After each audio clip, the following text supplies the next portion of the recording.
We are here for a case management conference in the matter of CFI 005-2021 before His Excellency Justice Nasser al-Nasser. The claimant is represented by Ben Advocates and Legal Consultants.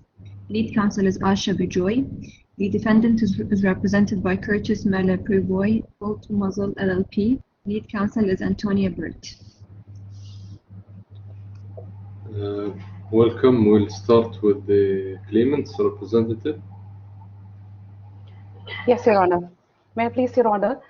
The case before Your Honor today is filed by the claimants for recovering monies due under an agreement which they had entered with the defendant. As a background, the defendant was the founder and a shareholder of the Entertainer Group, and the claimants were employees of the Entertainer Group. While the claimants were working for the Entertainer, the defendant was looking for investors to sell the Entertainer. The defendant offered various incentives to the claimants for bringing in investors for the Entertainer. Accordingly, the claimant started working towards bringing in investors for the Entertainer. On April 2018, the defendant and other shareholders of the Entertainer entered into a business sale agreement with a third-party investor named GHF Group. Subsequently, on 28 June 2018, the defendant and other shareholders of Entertainer entered into an agreement with the claimants whereby they promised various incentives to the claimants upon successful completion of the business sale of Entertainer to GHF Group. Accordingly, the sale was initiated in August 2018, defendant released part payments under the settlement agreement that they entered with the claimants on the 28th of June 2018.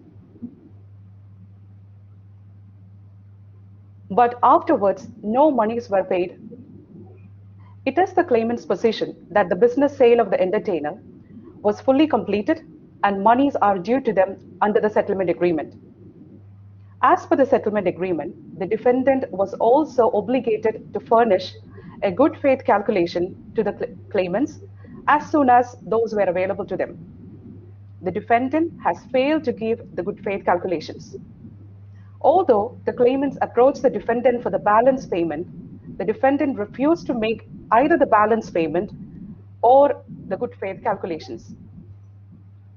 Your Honor, without receiving the good faith calculations, the claimants are not in a position to verify whether or not monies are due to them under the agreement that they had entered with the defendant on the 28th of June 2018, and if there are monies due under the agreement, to quantify their claim in this current proceedings.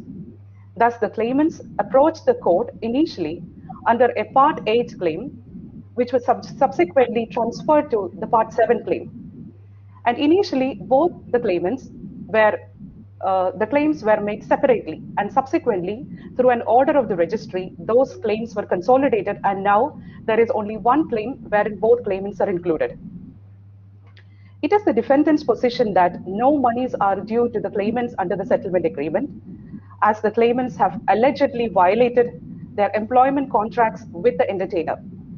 It is also the defendant's position that they have made the partial payments that they had done under the settlement agreement was by mistake and without knowledge of these violations that they are claiming to have been allegedly done by the claimants. Therefore, the defendant makes a counterclaim against the claimants, seeking damages and compensation for the loss. The claimant, however, holds the position that the defendant cannot withhold payments under the settlement agreement on the basis that there are alleged violations under the employment contract, as the employment contract between the claimants and the Entertainer, the employment contracts are between the claimants and the Entertainer, and the defendant is not even a party to the employment contracts. Moreover, the defendant also holds the position that the claimants also hold the position that the defendants should comply with the good faith calculations as they have agreed in the settlement agreement. So this is a snapshot of the claimant's case, or the case before Your Honor today. Thank you. Much obliged, Your Honor. But in relation to the case memorandum, the list of issues, I see that the parties are not in agreement with those documents. I believe the case memorandum is basically a brief about the claim. It's not a statement. I saw the defendant's comments yesterday. So Yes. can you elaborate please on this? Yes, Your Honor. Yes, the claimants prepared the case memorandum on or about 16th of June and have shared all the documents with the defendants. However, the claimants managed to get an appointment with the defendants only on a day before the case management bundle was due to be uploaded in the registry. Within the short span of time, we did endeavor to try and see how we can sort out the differences. However, it seems like there are three areas. I mean, the defendants have objections on the case memorandum, on the way the facts have been represented, and also on the issues, and certain couple of timelines on the case information sheet. As to the case memorandum, as your Honor may note, as per RTC 2613, the purpose of the case memorandum is basically to let the judge understand broadly what the case is all about, and it does not play a part in the trial. And the regulation very clearly says, and for that matter, the parties need not have to be unduly concerned about the precise terms that's been in which it has been drafted. So it is because of this purpose, claimants are of the impression that for the purpose of the CMC, the case memorandum as drafted by the claimants takes care of both parties' interests, and it is a fair and balanced description of the case as it exists before the court today. And moving on to the issues, it is the claimants. I see that there are differences between the issues also. The claimants have come up with broad 4 issues, whereas the defendants have got about 7 issues and various sub-issues. It is the claimant's position again that these 4 issues are broad enough to cover all the issues that are being listed by the defendants. However, in the interest of the CMC, the claimants would definitely be happy to make some compromises and would also be happy to see how we can bridge the gap and we can take this proceeding to the next level. Thank you. Can I hear the defendant? Thank you, Your Honor. Claimants Counsel touched on several issues that I may need to comment on, but starting with the case memorandum to which Your Honor inquired. The case memorandum was unfortunately not agreed despite several attempts to agree the memorandum, and while Claimants Counsel is correct that they had provided the initial draft with approximately a week prior to our comments, we still provided our comments on the 27th of June at 8 a.m. Following which the Claimants Counsel had several days to review. We spent 2 hours on a call on the 28th of June with Claimants Counsel where various agreements were reached regarding the case memorandum. We then provided another set of comments on the same day, and nearly all of those comments were ignored. We provided another set of comments on the Tuesday, the 29th of June. All of those were ignored. Even after the filing deadline, we provided another set of comments on Wednesday, again writing to the claimants, attempting to reach agreement, but all of those were ignored. And while we certainly agree with the claimant that the case memorandum is supposed to be an uncontroversial statement of facts, simply for the purposes of the judge's information, our concerns with the case memorandum were that it was not that. It includes several factual errors. We pointed out a number of mistakes on controversial facts which the claimant simply got wrong in the memorandum. It also at no point included the defendant's case. It was purely the claimant's case. And most worryingly, it included what appears to be a new claim that has never been put forward in any of the submissions. That was the aspect that we had discussed with Claimants Counsel on a number of occasions via email and phone calls. But nonetheless, it was retained in the case memorandum, which of course is certainly controversial. As we've discussed with Claimants Counsel, if claimant is attempting to amend its claims, it shouldn't do so via the case memorandum. So that's in a nutshell our position on the case memorandum. Again, because the documents and the e-bundle were only filed at the end of last week due to technical issues that occurred in between, we were available and had reached out to the claimant to try and agree even after the deadline. But unfortunately, no attempt was made. So it is disappointing that we are here before you, asking you to consider two different sets of the case memorandum. But we have certainly tried to reach agreement. And of course, if the claimant remains available for agreement, we will gladly continue discussions if that would assist the judge.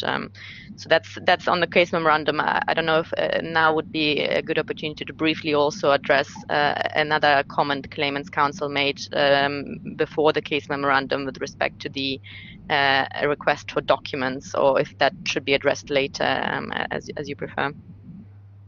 No, first let's deal with the case memorandum. I agree with the defendant's point that the case memorandum should only be a statement of fact. Any amendments to the facts of the case should not be in the case memorandum.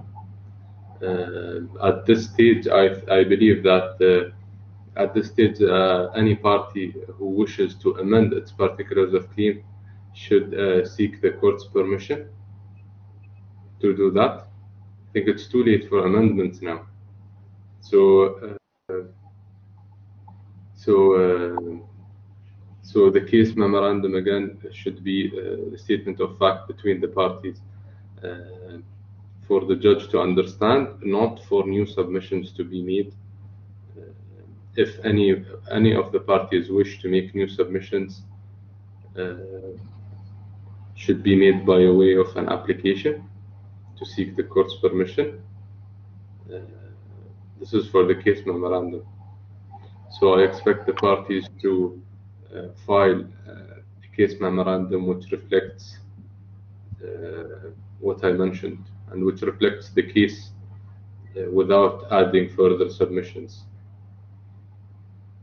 Agreed? Yes, Your Honor. If I may add a comment to the defense, my learned counsel's observation.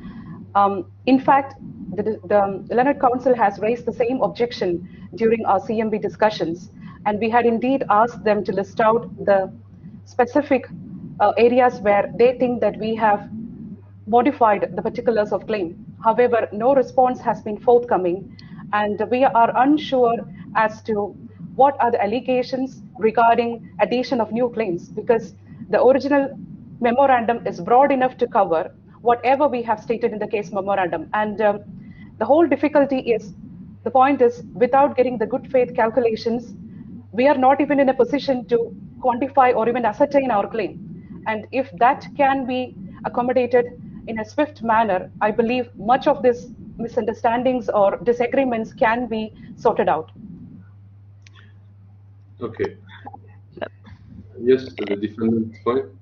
Apologies if I may just comment on that, because that is simply not true. We have, of course, responded. We have pointed out exactly the paragraph. There's one paragraph that is an entirely new fact which has never been submitted anywhere. We have discussed this on the call between the parties, where the claimant initially agreed that it was a new fact, and initially agreed that it would amend its particulars. When we later pointed it out again, the claimant reverted its agreement, and then sending an email saying which particular aspect are you referring to. We again responded in the correspondences before Your Honor, where we identified exactly which paragraph it is. So I object to the comment of claimant's counsel that we haven't identified which aspect it is that is not that is a new fact. It is very clear and again written down in several emails which paragraph of the case memorandum is being objected to and why that is a new fact. And I am also unsure how that at all relates to the request for documents. Again, I'm very happy to comment on that aspect as well whenever the time is right for that. But it is unrelated to the fact that new matters, new claims, new factual arguments should not be introduced in the case memorandum, whether or not the claimant has the disclosure that it requests.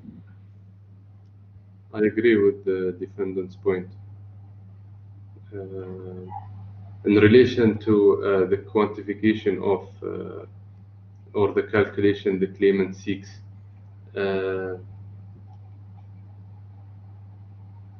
I think to this point it should be approximate, but then at the stage of production of documents, the claimant may request such documentation,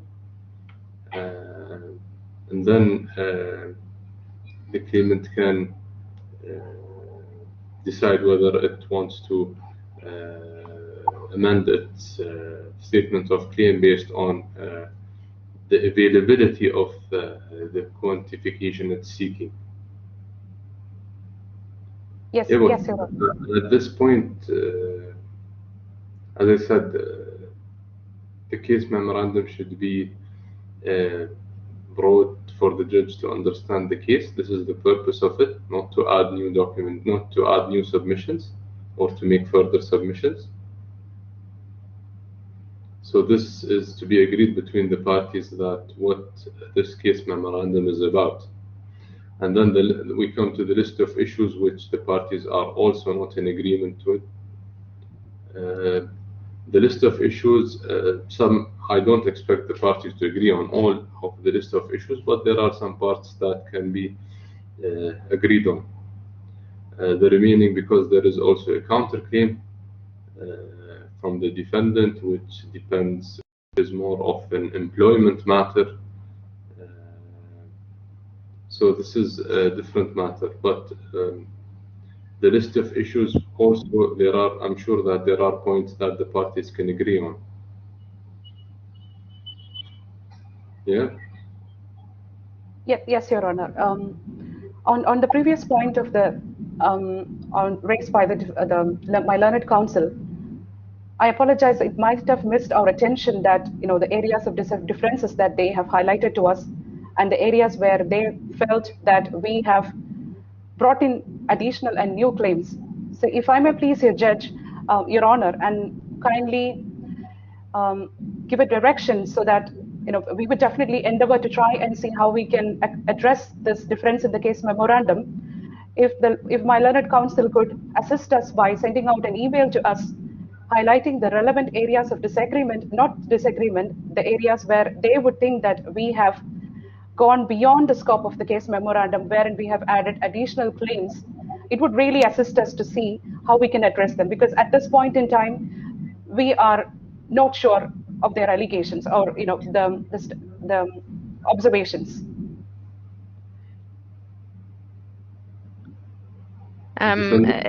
Yeah, of course, thank you. We have, of course, done that. We have set out paragraph by paragraph each of our comments where you misrepresented facts, where you didn't include defendant's position, and in particular the one paragraph where you added a new fact. That was done in an email actually on several occasions, but the most recent email which summarized all of our comments was on Wednesday, 30th of June in the morning. We will resend the email again, but to be absolutely clear, this has been done on several occasions, so we are at a loss why the comments you say have not been received, because they have been sent I think 2 or maybe 3 times. Yes, Your Honor, we would be happy to have a look at it. Are the documents filed in the bundle or not? The concerns for the defendant. Yes, we have filed our amended case memorandum and our list of issues, as well as the draft order. They have been filed in clean copies and red line as part of the bundle. And the email that was put before you, Your Honor, by the registry, that's the email chain that contains our various iterations of comments. So that's the email that the Claimants Council has as well, to which the various comments were attached on several occasions. But yes, the amended case memorandum is filed at section P, pages P7 to P13.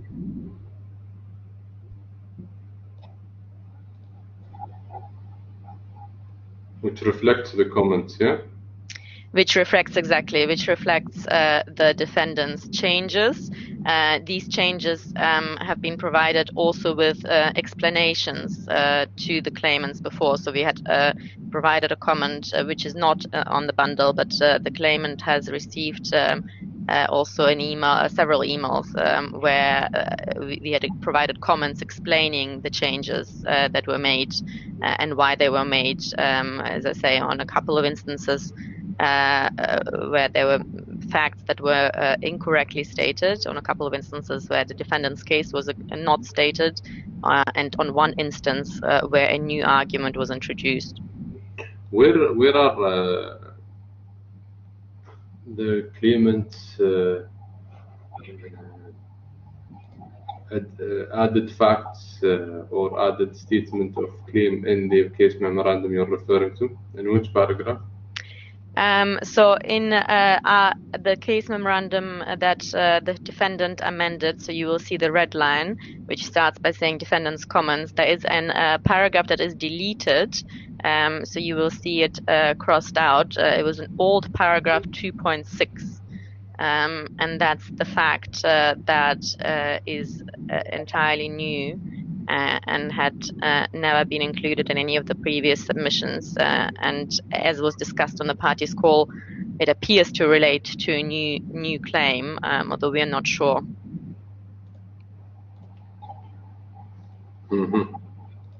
What's the claimant's comment on this paragraph? Yes, Your Honor. This has already been covered in the case memorandum because the whole dispute is regarding the sale of the entertainer shares. And the settlement agreement is drafted in such a way that when the defendant sells her shares, she is supposed to give a good faith disclosure to the claimants.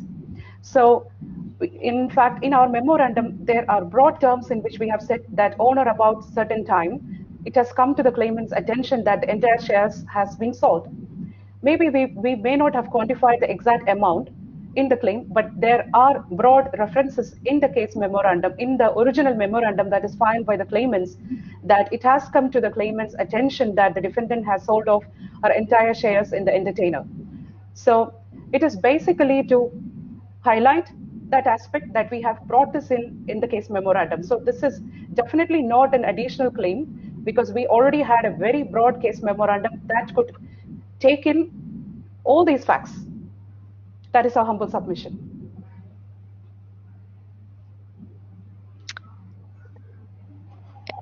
In fact, I could take you through the, I apologize for jumping in. No, apologies. I think it was your turn, Ms. Patori. Yes, you could take me to what? Yeah, just wanted to highlight the relevant portion in the case memorandum that we have filed in the claim, not the case memorandum, the original claim memorandum, wherein we say about the sale of the shares by the defendant.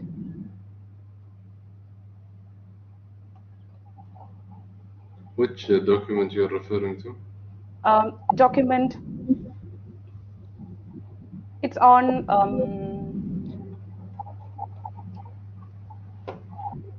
just hold, give me a minute, Your Honor, please.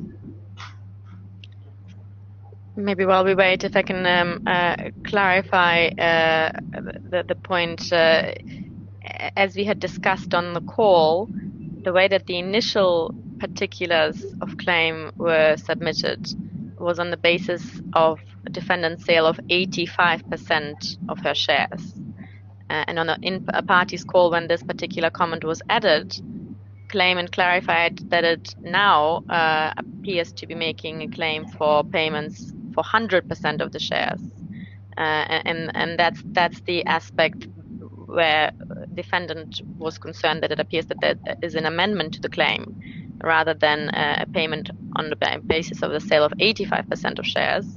There appeared to be made a claim for payment of 100% of shares, and that appeared to be a new case. In any case, of course, this particular paragraph is undoubtedly new, and I think Claimant's Counsel has not submitted that it isn't new. Claimant's Counsel agrees that it is a new fact that was added just now. But I think what we understand now from Claimant's Counsel is that it is somehow already covered in the particulars, but it's still a new fact, and the defendant is still at a loss as to whether claimant is now claiming for proceeds on 100% of the sales or 85, as the initial particulars seem to indicate. So that's the issue that the defendant has with this additional paragraph.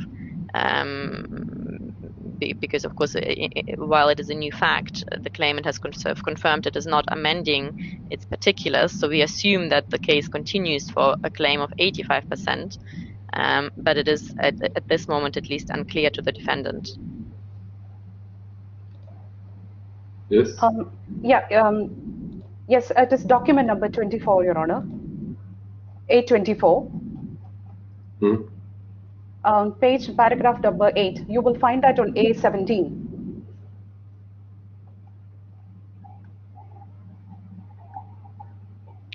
Apologies, I'm not sure I have A17. Do you mean page A17? Page A17, yes, please.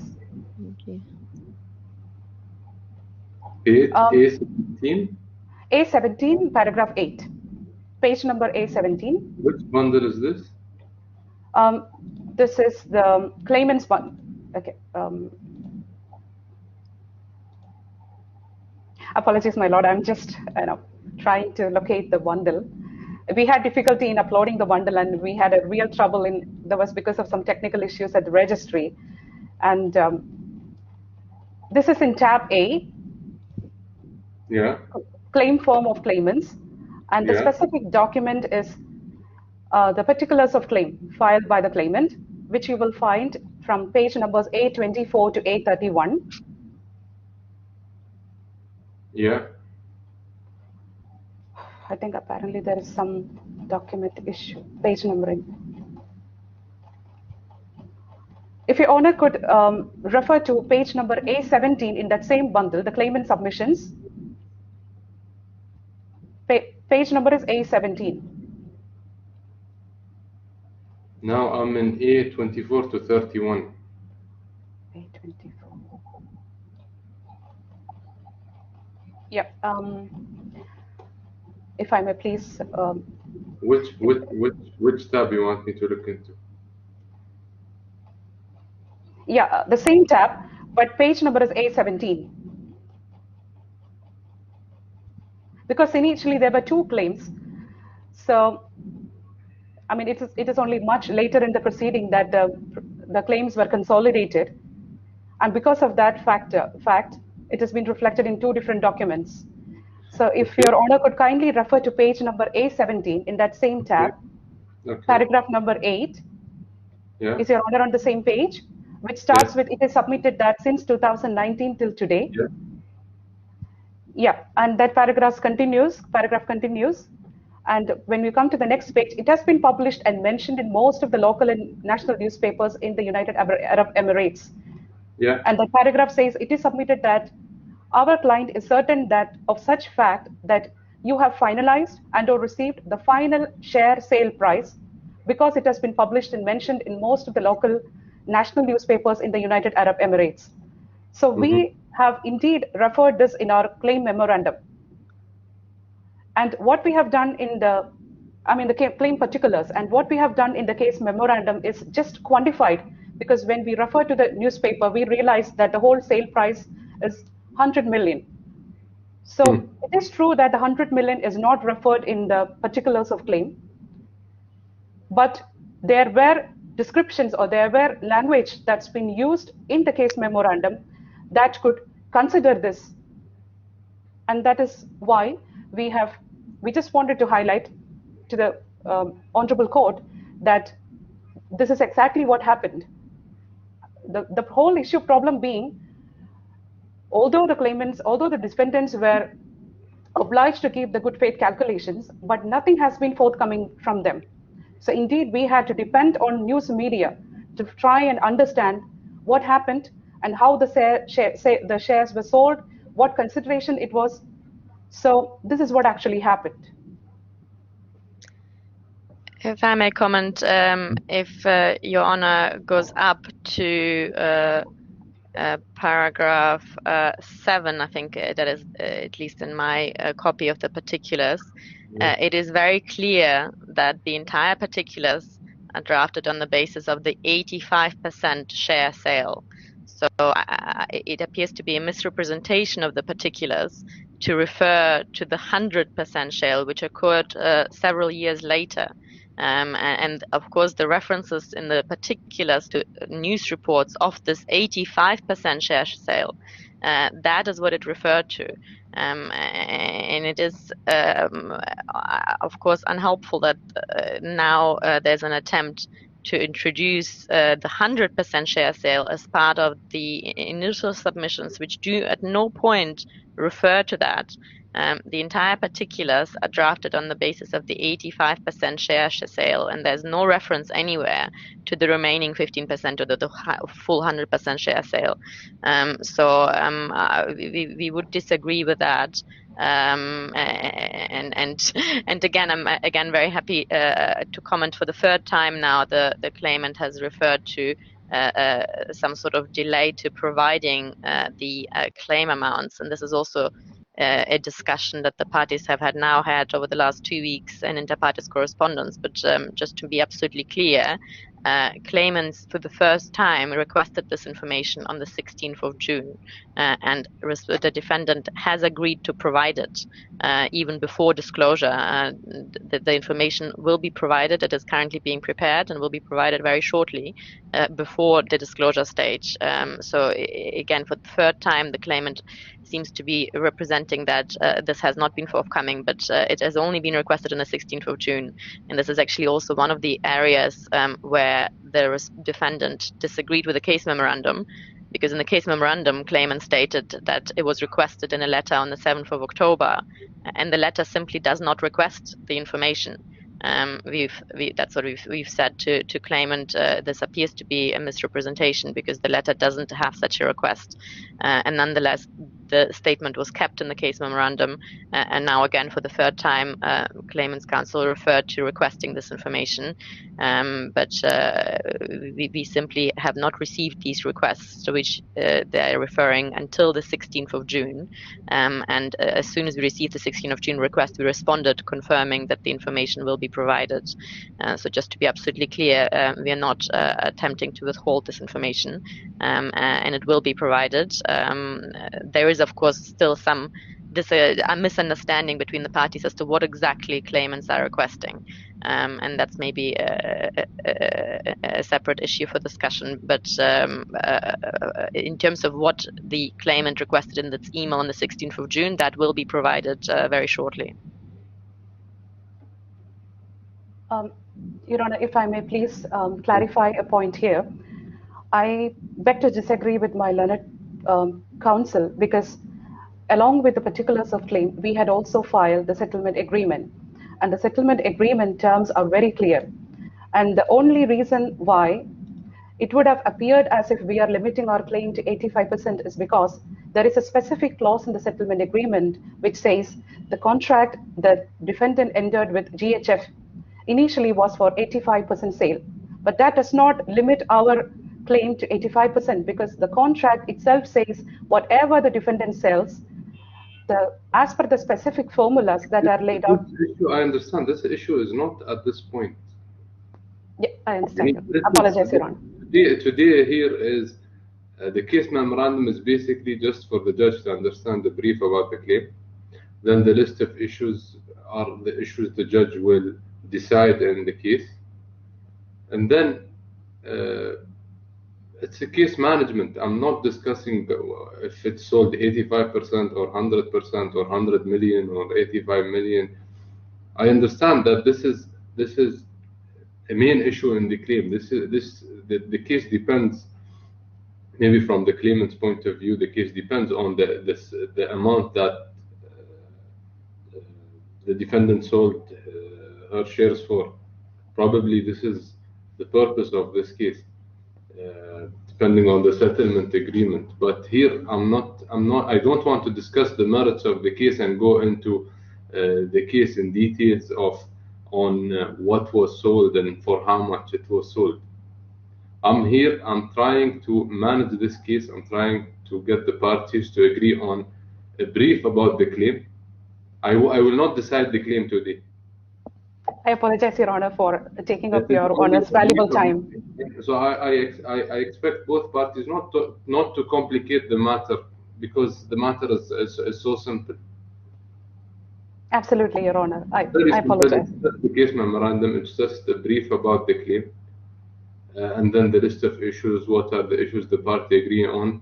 What are the issues that they disagree on? And from today until the date of the trial, when are the parties willing to schedule the dates of production of documents, whether there are requests for documents, whether there are witnesses, whether there are experts, if the case requires experts, and to the date of the trial. This is the purpose of today's hearing. It's not to complicate or decide or me to decide the matter. I can't decide the matter today. I'm not the judge who will decide this matter. I'm here just to manage this case so it moves smoothly from today until the date of the trial. So basically, as I mentioned at the beginning of the hearing, that the case memorandum should be abroad, whether it's 100% or 85%. At this point, it's not an issue. I'm not sure why the parties are complicating it and just arguing on whether 85 it is or 100%. I expect the claimant will file an amendment after the production of documents stage. Because at that stage, because you said you cannot quantify your claim, and you want how much it was sold for, so you can quantify your claim based on the settlement agreement. But this will be requested at the stage of request of production of documents, probably. Then I think the statement of claim will be amended to be as per the available documents you have. So I think let's move smoothly today. I'm not complicated on 85 and 100% at this stage. Just keep it broadly. Keep it without the percentage, at least, in the case memorandum. So the main, I believe the main purpose is that it was sold for how much percentage. At this stage, you cannot quantify, and unless the defendant does want to share the document at this stage. Other than that, I think we should move on. Yeah. Yes, Your Honor. Yeah, we will work with the Learned Counsel to see how we can redraft the memorandum so as to accommodate them. And if anything is objectionable, we would be happy to delete it at this point in time. And as Your Honor has rightly pointed out, we would come back with an amendment application subsequently, if there is a requirement to do that subsequent to. So yes, I totally agree, Your Honor, that we can proceed to the next point, case memorandum. If I may suggest, we would take 1 or 2 days to finalize, and we will sit again, and we will revert back to the court with a modified version of the case memorandum. The judge will not decide on the case memorandum. So don't complicate it and think that the judge will decide on the case memorandum. There are a lot of more documents the judge will look into and decide on. The case memorandum is just a brief. It's just like the claim form. But yeah. But what's different is that it's between both parties. So it's the claim form and the defense in a brief, in a short brief. This is the case memorandum. It's not a document to be decided on. Believe me, there are a lot more to decide on. the new document. So I agree that the parties should have 1 or 2 days to agree on a case memorandum, and then also the list of issues. Shouldn't be 100% agreed list of issues, but at least there are common areas.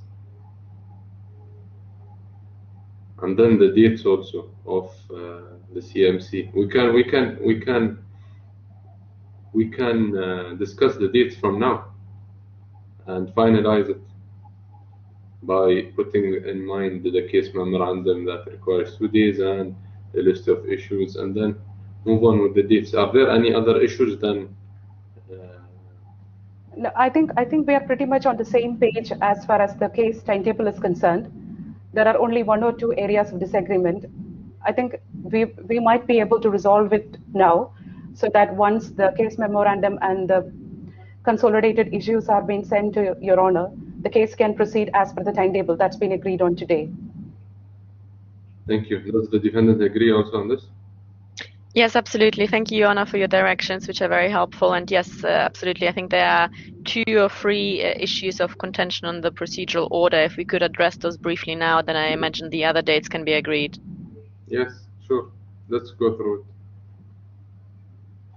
So I have 2 documents, CMC draft order by the claimant and the defendant. Tab 4, P4 and P5. Which document do you want me to look into? Subject to the claimant's comments, I would suggest the defendant's amended version, because it includes both the claimant's original draft and a red line showing the defendant's changes, so it's easy to see where the disagreements lie. Okay. I'm absolutely fine with that. We can use that document. Okay. So I understand. Sorry. What does the defendant? You want 14 days to amend the statement of defense and counterclaim subject to the claimant's amendment made on 27 June? Yes, so the first point of contention is the fact that, exactly as you say, Your Honor, the claimant has amended its particulars, which the defendant agreed to avoid any costs, but the defendant then requested an opportunity to amend its defense in line with the amended particulars, yet the claimant has rejected this request. So unfortunately, we have to ask Your Honor to allow an amendment of the defense within 14 days of the filing of the particulars, which were served on us on the 30th of June. So until the 13th of July, we are requesting an opportunity to amend the statement of defense solely to take into account the changes to the particulars. What's the claimant's comment on this? I apologize for again troubling Your Honor, but the thing is, we have not amended the particulars of claim. What we have done is, because of the consolidation of the claim from transition from Part 8 to Part 7, and also because of the consolidation, we had to make some cosmetic changes in the claim, particulars of claim. Other than that, there are no material differences or amendments that we have brought in. So on that basis, I'm not sure if the defendant would be taking the privilege or taking that as an opportunity to amend the defense. As already stated, the defendant solely wants to amend the exact aspects that were amended in the particulars, such as consolidating the defense in the same way that the claimants have done. And of course, if the defendant was to introduce any additional points, then I'm sure the claimant would object, but that is not the defendant's intention. The defendant simply wants to do exactly what the claimant has done and simplify the task for the judge by providing one consolidated defense, which takes into account the changes. And to be clear, the claimant has also removed a claim from its initial particulars, so they're not simply cosmetic changes. One claim has been entirely removed, so necessarily the defendant would like to remove the defense to that claim as well. Yep. If it is to the extent of what the Learned Counsel has highlighted now, we are perfectly fine with amendments. Okay. So then the timeline would be 14 days from 27th of June is the day on which we have on consent, amended the particulars of claim. So then the 14 days would be 11th of July. We were requesting 13th of July because the particulars were filed on the 29th of June and served on us on the 30th of June. So we counted 14 days from the 30th of June, which is the 13th of July. 13th of July is fine with us, Your Honor. Okay. But in relation to costs of the amendment, what's the defendant's position? Well, the defendant's position is that the cost should be borne by the claimants because the necessity of amending the defense is, of course, only because the claimant has amended the particulars by partly simply consolidating, which of course is because the claimants consolidated the two disputes, but partly also because some items have been deleted. Of course, the costs are minor, so we are in the judge's hands as to how this should be played out. Our primary request would be to for the claimant to bear the costs, but alternatively, if the judge directs, the costs can stay in the case. Yeah, cost in the case.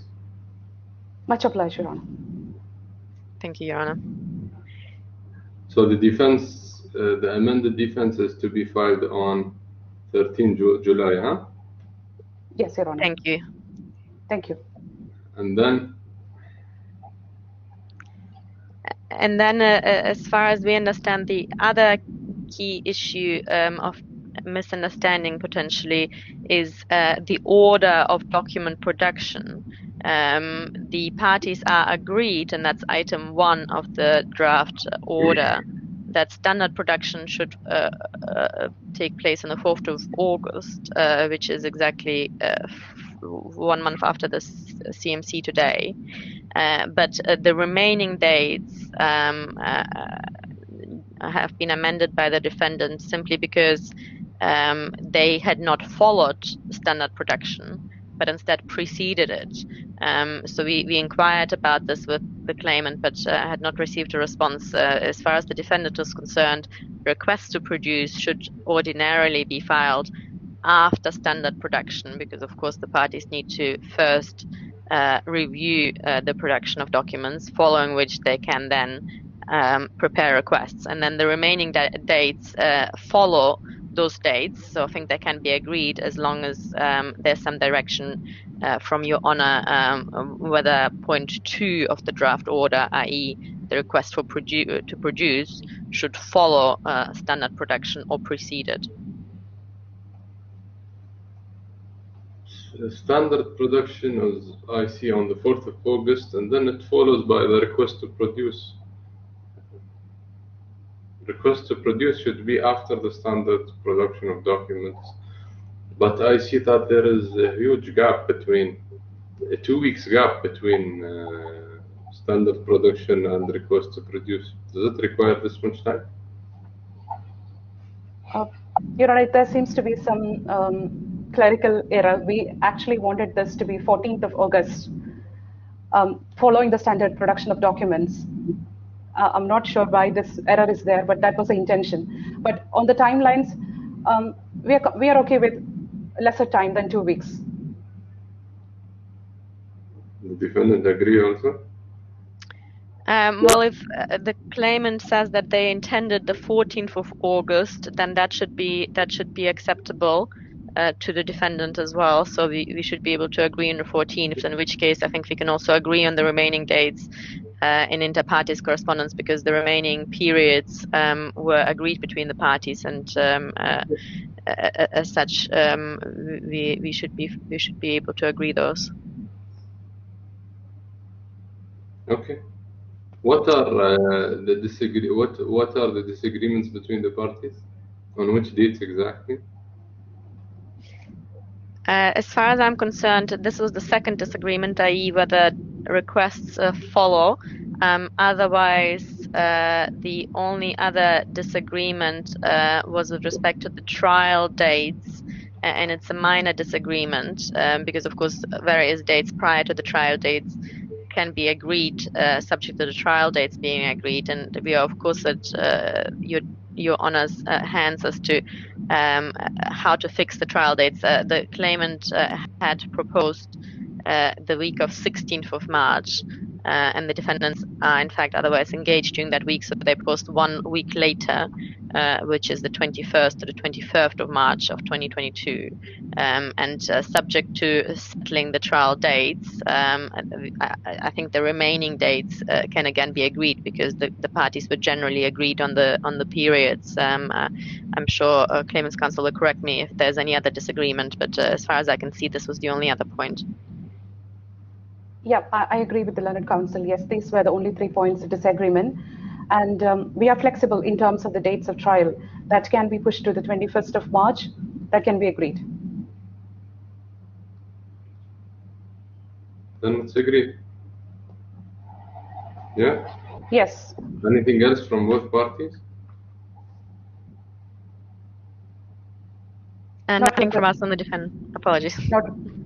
Not from anything from the claimants as well. And apologies for, taking up this honorable court's time in discussing these issues. But at the end of the day, we feel that our clients should be adequately represented. So thank you so much, Your Honor, for your valuable time and guidance. It's simple. It's not that complicated. Yeah? Yep, absolutely. Try to agree between you to both get a fair and just trial, and things to be smooth between you guys. Yeah? Anything else? So can we agree that we will finalize the documents and can be sent over to the court by today? We are on 7th. By tomorrow, or learned counsel can suggest a date that is comfortable for you, so that we both can sit together and finalize this case memorandum issues and the timeline. Okay. Yeah. Can that be done on Sunday 11th, right before 4 p.m.? Okay.